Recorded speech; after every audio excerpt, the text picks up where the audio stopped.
C'était ce vendredi, la prière du matin à même la route. Le soleil n'est pas encore levé, par centaines de milliers, ces pèlerins vont bientôt se diriger vers le mont Arafat, la colline d'où le prophète Mahomet a donné son dernier sermon il y a plus de 14 siècles.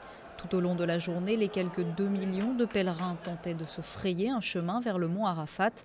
Une foule dense, freinée par des embouteillages monstres. Les plus faibles, personnes âgées en tête, se retrouvent parfois dans les hôpitaux, le plus souvent épuisés.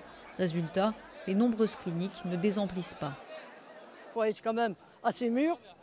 Spirituellement, il faut être prêt. Et physiquement, il faut être prêt. Évidemment. Il ne faut pas venir avec 2 cannes, oui, même. Je crois que c'est très pénible. Même foule très dense ce mardi dans la vallée de Mina pour le rite symbolique de la lapidation de Satan. Chaque pèlerin doit jeter 7 pierres sur une stèle de 30 mètres de haut. Tous les fidèles feront ce même geste, mais ici, moins de monde. Le bâtiment récemment construit a réduit les risques.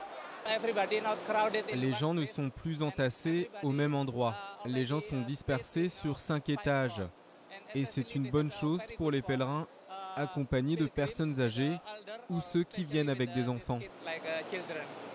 La lapidation de Satan, un exercice à haut risque. Avant l'aménagement du site, des centaines de pèlerins étaient morts dans des bousculades, ce qui relativise les demandes de diminution du nombre de pèlerins.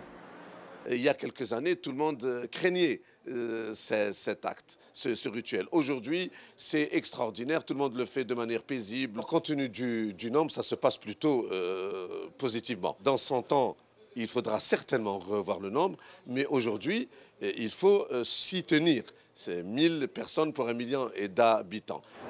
La sécurité, une obsession ici autour des lieux saints. Un métro a même été construit pour relier les différents sites de pèlerinage et éviter les grands mouvements de foule potentiellement dangereux. Un métro qui ne circule que 5 jours par an, les jours de pèlerinage.